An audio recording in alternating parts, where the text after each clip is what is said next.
હવે પિતામાં ભીષ્મ અને દ્રોણાચાર્યને જોઈને ભાઈ ફૂલ કોન્ફિડન્સમાં હતા અને પોતાની શક્તિને એ ઇન્ફિનિટી લેવલની ગણતા હતા કે અમારી શક્તિનું કોઈ માપ જ નથી.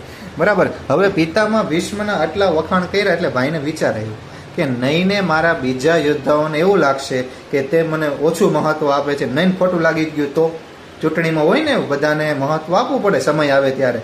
તો ભાઈ દુર્યોધન કોઈ અબુદ્ધ માણસ નહોતો. બરાબર.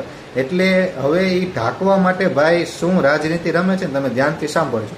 તે એમ કહે છે કે પિતામાં ભીષ્મ નિસંદેહ કોઈ શંકા નથી કે તે મહાન યુદ્ધ કૌશલ્ય જાણે છે, મહાન યુદ્ધ કરવા માટે જાણીતા છે. બરાબર. તેની શક્તિ અપાર છે, પણ હવે તે વૃદ્ધ થઈ ગયા છે એટલે તેમનું ધ્યાન રાખવાની જવાબદારી આપણી છે. એટલે એની આજુબાજુમાં જેટલા યોદ્ધાઓ છે તેણે પોતાનું સ્થાન છોડવાનું નથી. તેણે પિતામાં ભીષ્મનું રક્ષણ કરવાનું છે. કારણ કે પિતામાં ભીષ્મ એક દિશામાં યુદ્ધ કરતા હોય નહીં ને પાછળથી કોઈક શત્રુ આવી ગયો તો, એટલે તમારે બધાને વ્યૂહરચના તોડવા નથી દેવાની, બધાને ફોર્મમાં લાવી દીધા. હવે પિતામાં ભીષ્મને પણ એવું લાગતું હતું કે આ માણસ શંકાશીલ છે, કારણ કે એ તો મહાન માણસ હતા. અને આ પિતામાં ભીષ્મ અને દ્રોણાચાર્યને તમે કૌરવોની સેનામાંથી કાઢી નાખો, જીતવાના ચાન્સ કેટલા? 0%.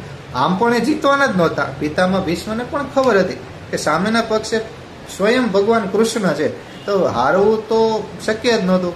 પણ સેનાપતિ તરીકે એનું કર્તવ્ય નિભાવવું હતું.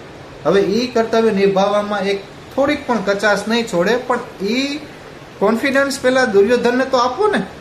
તો હવે એ કોન્ફિડન્સ આપવા માટે પિતામાં ભીષ્મ પોતાનો સિંહ ગર્જના વાળો મોટેથી શંખનાદ કરે છે. એ શંખનાદ સાંભળીને દુર્યોધન ખુશ થઈ જાય છે કે નહીં, પિતામાં ભીષ્મ અડગ છે. પણ પરોક્ષ રીતે પિતામાં ભીષ્મ દુર્યોધનને પણ કહી દે છે કે આ યુદ્ધમાં તારો વિજય નિશ્ચિંત નથી, કારણ કે સામે પક્ષે ભગવાન કૃષ્ણ છે. પણ હું સેનાપતિ તરીકે મારું કર્તવ્ય નિભાવવામાં પાછો નહીં પડું. હવે મજા ચાલુ અહીંયાથી થાય છે. બરાબર. આગળના વિડીયોમાં ભગવાન કૃષ્ણ પોતાનો શંખ વગાડે, અર્જુન એનો શંખ વગાડે છે, ભીમ પોતાનો શંખ વગાડે છે અને યુદ્ધની શરૂઆત કહીએ ને તો એ શરૂઆત હવે થવા જઈ રહી છે. જોડાયેલા રહેજો.